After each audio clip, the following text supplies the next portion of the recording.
개인적으로 네. 우리 부사장님 생각하시기에 요 선수한테 아디다스를 입히거나 좀 신겼을 때 가장 좀 뿌듯했거나 아니면 가장 뭐 잘 어울린다?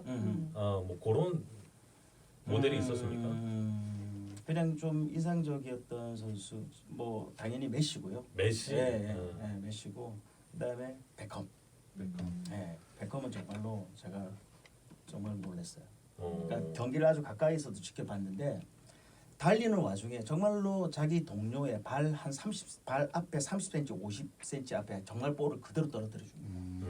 그리고 왜 그 정교함, 왜 베컴이 그렇게 정말로 그렇게 비싼 선수인지 아무것도 아닌 것 같아도 정말로 선수 동료들이 정말 말지도 않습니다. 35cm 앞에 볼을 그대로 달려가면서 던져주거든요.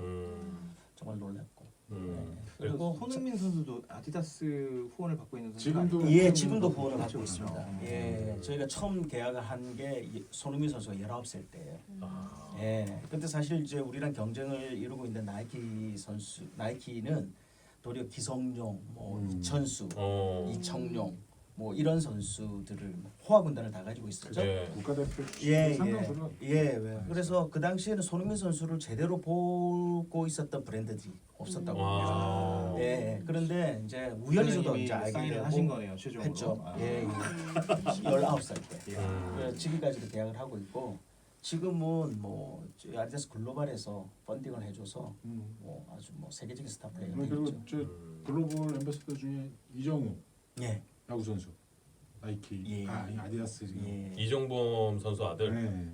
또 있고 또 여러분 아시는 뭐 이승우 축구 선수, 이강인 선수, 다 황의조도 다 10대 때 16살, 17살 때 발굴해서 계약을 해서 지금까지 이제 글로벌 선수로 크고 있죠. 뭐 손흥민 선수도 마찬가지지만 그 유소년 그리고 청소년 대표 시절에 좀 이제 싹이 보인다라고 하는 선수들을 미리 선점해서 계약을 하면 되게 중요한 겁니다.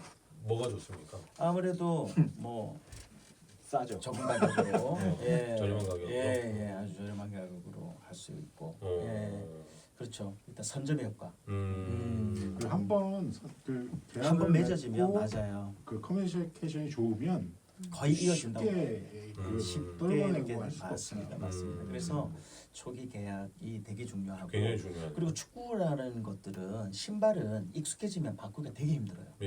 왜냐하면 바꾸게 되면 이 바로 경기력하고 연결된다고 생각을 하기 때문에 이미 한번 길들여진 제품과 신발은 옷이야 사실은 좀 바꿔도 되지만 신발은 워낙 예민해서 바꾸기가 쉽지 않죠. 그리고 우리가 잘못 알고 있는 것 중에 선수들이 그 축구화를 계속 신는다고 생각을 하는 거예요. 근데 대체적으로 한 경기에 한 켤레씩 그냥 그래요? 한 경기에 한 켤레만? 통상 우리가 축구화를 신으면 그래도 몇 번 신어야 좀 익숙해지잖아요. 그러니까 선수용 축구화가 얼마나 견고하게 만들어졌어요. 저는 지금 뭘 생각하냐면 그걸 프로모션하는 그 상품을 준비하는 팀은 진짜 일이 많겠네요. 그러니까 저 바꾸기 힘들다. 전담 선수 전담하는 직원이 있잖아요. 혹시 팀 이름이 있나요? 스포츠에서 그런? 아니요, 그냥 뭐 스포츠 마케팅 팀의 선수 담당. 스포츠 마케팅 팀에서 저긴 가지 마케팅 말아야지. 팀 한번 해보시겠습니다. 아닙니다.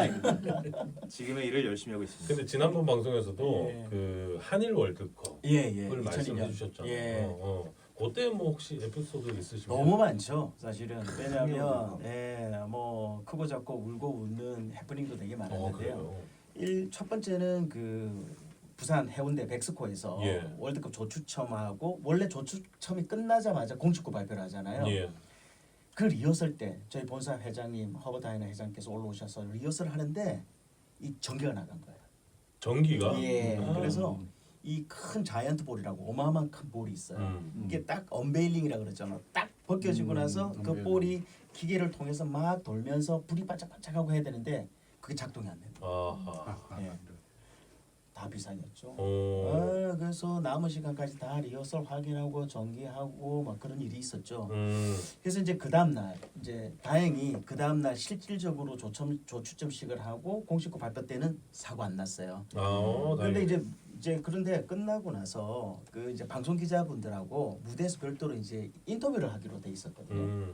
근데 아마 화장실이 급했든지 기자님이 이 마이크만 두고 이제 어스리신 거예요. 카메라 기자하고 저만 남겨두고 하인 회장님 세워두시고. 예. 그래서 한 3, 4분을 기다려 안 오는 거예요. 근데 이 어. 카메라 기자는 또 다른 장소로 또 취재를 이동을 해야 되는데 예. 이거 어떡할까? 그냥 기자 역할을 하시라고 오. 그러더라고요. 네. 그래서 이제 제가 이 마이크를 들고 뭐 이 질문을 하인 회장님한테 직접 던지면서 뭐 이 볼의 특성, 이 볼이 좋다는데 어디가 좋은지 본 것 같아요. 기억나는 것 예, 같아요. 회장님도 이거 답변하시면서 웃으시는 거예요. 이거 뭐 짜고 치는 뭐야. 예. 그래서 일단은 저는 이제 나중에 방송 나올 때 팔만 나올 줄 알았거든요. 예. 얼굴도 살짝 나오더라고요. 아 진짜요? 예. 그래가지고 졸지 이제 그 당시 이제 데뷔하셨네요. 예, 제가 아직도 친구 중에는 방송 기자라고 알고 있는 친구도 있을 겁니다. 아, 그 친구는 진짜 안 친한 친구. 예. 오. 예, 또 되게 재밌었고 또 하나는 아마 지난 주에도 우리 박 대표님 말씀하셨잖아요. 피보노바라고 예. 공 이름이에요. 정말 선풍적으로 저도 샀어요. 대단했거든요. 근데 이제 이게 사실은 공식부도 있고 레플리카 볼도 있고 미니볼도 있는데 네. 완전히 뭐 들어오는 족족 없어지는 거예요. 아. 판매가 안 구하기 돼서. 좋다가 힘들었어요. 그래서 이제 방송국 기자님이 또 전화로 오신 거예요. 네. 아니 그렇게 볼이 잘 팔린다고 하는데 음. 왜 방송을 찍으려고 밖에 나가고 동네 축구공이 안 보이냐. 음. 네. 그래서 우리도 이상한 거예요. 정말 나가 보니까 네. 팔리는 건 엄청 팔렸는데 뭐 애들이 축구 그 공을 차는 애들이 없는 거예요. 아 밖에서는 볼 수 없었다. 나중에 집에서 알고 다 보니까 모으고 다 장롱 모셔놓고 안에 아. TV 위에 맞다, 다 맞다, 모셔놓고 보기만 하는 거예요. 어. 그래서 진짜 그래놓고 1년 후면 바람 다 빠져갖고 어.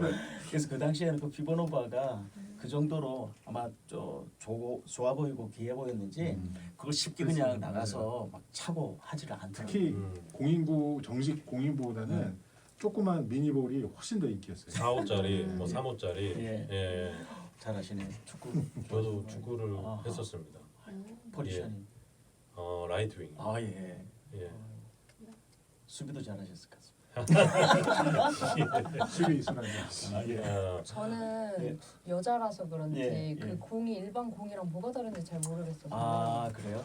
아무래도 이제- 피보노바. 예, 피보노바. 우리 박 대표님 말씀. 아니 제가 그때 하기로는 이렇게 보통은 육각형인가 오각형이 맞아요. 이걸로 하는데 그때는 이렇게 그게 이렇게 연결된 이렇게 유선형으로 아주 짜여진 공이라고 새로운 해서 공법으로 반발력이 굉장히 뛰어나고 네. 뭐 그랬다고. 개체지마다 이름이 바뀌고. 네. 그래서 그게 아마 축구 공이 생겨난 역사 중에 가장 그 공 중에서는 역대급으로 잘 팔렸죠. 역대급으로 굉장히 혁신적이라는 평. 음. 왜냐하면 이걸 없앴으니까. 육각형을 흔히 없애고 말하는 그런 음.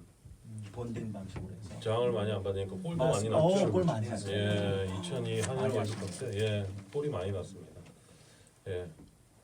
군대에 있었네요 저는. 아, 예, 지난번 말했던 그때 이후로 축구가 남녀 구별 없이 아주 편한 스포츠로 받아들이기 시작됐다는 그렇죠. 계기가 됐던 거죠.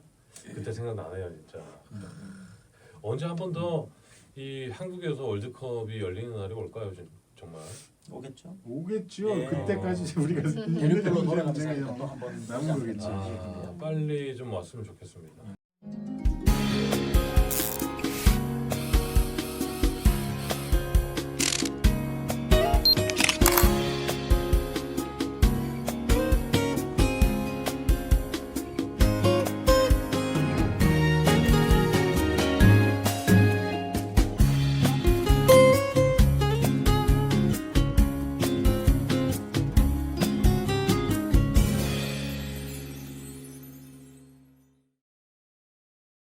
예, 사실 저희가 그 29년간의 에피소드를 모두 다 들어볼 수 없어서 좀 아쉽긴 하지만 예. 다른 얘기도 좀 있으니까 그렇죠. 예. 얘기를 좀 한번 해볼게요. 네. 그 패션업계에서 이제 29년 동안 있으셨으면 네. 기본적으로의 그 인맥이라는 게 있잖아요. 그럼요. 여러 가지 그 다양한 분야의 사람들과 가까운 상황일 텐데 뭐 특별히 좀 어떤 부류의 사람들과 좀 가까운지 또뭐 예. 에피소드가 있다면 어떤 게 좀 있어요? 되게 좀 많이 아실 것 같아요. 아이 그럼요. 네. 제가 오늘 좀 우연이네요. 제가 오늘 아침에 네네. 핸드폰을 열어가지고 제한테 등록된 이 사람 수가 몇 명인가를 제가 가끔 3,974명이더라고요. 3,900? 4,000명이나 예, 예. 그런데 보니까 4명이 지난주에 우리 여기 네 분, 우리 박 대표님은 그 전에 알고 있었고 네. 네 분이 추가되어서 3,974명이었더라고요. 와.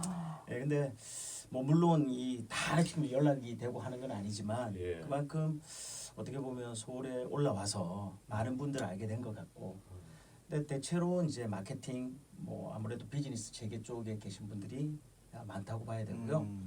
뭐 그중에 또 교수님들도, 그러니까 마케팅이나 경영학 교수님들, 권원 회장님도 굉장히 제 기억에 남는 굉장히 그런 분이시거든요. 근데 또 권원 회장님 같은 경우에 뭐 워낙 훌륭하신 분이고 굉장히 뭐 높으신 분인데 우연히 이제 홍성대 교수님 통해서 몇 번 이렇게 뵐 수 있는 기회가 있었는데요. 그분도 야근을 안 한다고 얘기하시더라고요. 사원 때부터 그 높은 위치까지 올라가실 때까지 야근을 안 해야 되는 거야. 안 하신다고 성공의 저는 조건이. 처음 봤어요. 아니 성공을 하려면 있잖아요. 네. 그 대학교 4년 중에 2년 다 다니기 전에 일단 네. 중퇴를 해야 되고요. 아, 그래요? 그다음에 칼퇴를 해야 되네요. 저는 그분이 직접 말씀하셨어요. 본인은 정말로 야근 안 한다. 예. 근데 사실은 또 그런 분이 계시긴 해요. 지금 LG 생활건강에 있는 차석영 부회장님 되게 유명하시잖아요. 네. 그분도 저는 직접 만나뵌 적은 없지만 그분도 대단히 일찍 딱 정해진 시간에 퇴근하시는 걸로 제가 알고 있거든요. 뭐 실제 같이 근무하셨던 분도 저한테 그렇게 얘기를 했고, 예. 일단 몰입도가 대단하시다는 거예요. 또 권원 회장님도 본인은 뭐 야근 안 해서, 그래서 본인 일을 서포트해 주시는 비서분들도 좋겠네요. 박사기가 많다고, 공부할 수 있는 시간이 많아요. 회장님 일찍 학교에 교회 다닐 수가 다니시니까 있다. 그런 어떤 에피소드도 있고, 그래서 되게 깜짝 또 놀라기도 했고, 배울 점이 많구나. 혹시 그 패션 업계에서 만나신 분들이랑 모임도 좀 있으실 것 같은데. 이에 모임이 있죠. 우리 박정식 대표님도 뵙고, 예. 또 한 번씩 뭐 이렇게 뭐 아웃도어 브랜드들, 뭐 골프 브랜드들 계신 분들 그냥 이렇게 연락 지내고 하고 지내고 만나고 하시죠. 실명을 거론하시긴 어려우십니다. 예. 아웃도어는 안 만나시면 안 됩니까? 이 앞으로의 패션 시장, 예. 업계 예. 어떻게 달라질 거고 예. 지금 또 어떻게 준비를 해야 되는지. 굉장히 예리하시고 예. 아주 좋은 질문 하셨는데요. 누가 그러시더라고요. 얼마 전에도 만나보니 이 세상에 의식주는 영원히 없어지지 않는다. 의식주. 맞죠? 정말 맞는 것이 의식주. 예, 우리는 어이식주라고 합니다. 의식주. 의식주 아닙니다. 네, 예. 의식주는 영원히 사라질 수 없는 산업이다. 예. 그렇기 때문에 이 패션 산업도 절대 뭐 없어지거나 뭐 사멸될 그런 업종은 아닌데, 대신에 조금 전에 뭐 크고 작은 뭐 골프 브랜드도 100개, 아웃도어 브랜드도 100개, 그만큼 이제 브랜드들이 굉장히 많거든요. 예. 그러다 보니까 이제 대한민국은 아시다시피 이제 어느 정도 인구 증가의 정점을 좀 찍고 이제 숙축 사회도 좀 들어갔고, 또 전 세계가 저성장 기조가 들었기 때문에 옛날 같은 두 자리 성장 정말 제가 볼 때 다시 올 수 있을까? 물론 뭐 업계 FNF 네. 같은 브랜드는 뭐 몇 년에 걸쳐서 더블 성장도 하고 한 브랜드도 있습니다만, 지금도 70% 성장. 근데 과연 이제 디스커버리? 뭐 팩트로 뭐 인구 뭐 정점도 다 찍었고 뭐 피크 쇼크라는 말도 나올 정도로 네. 어느 정도 이제 피크를 찍었다고 보기 때문에, 제가 볼 때는 이제 뭐 더블 디짓 그로스, 하이 싱글 디짓은 이제 조금 힘들고 2025년까지는 그래도 5% 미만의 성장률을 가지고 가는 저성장 기조로 가지 않을까 하는 생각이 들고요. 예. 그다음에 지난주도 얘기했지만 언택트 시대로 인해서 정말로 모바일 기반의 옴니 채널 내지는 전자상거래 시장이 엄청 커질 겁니다.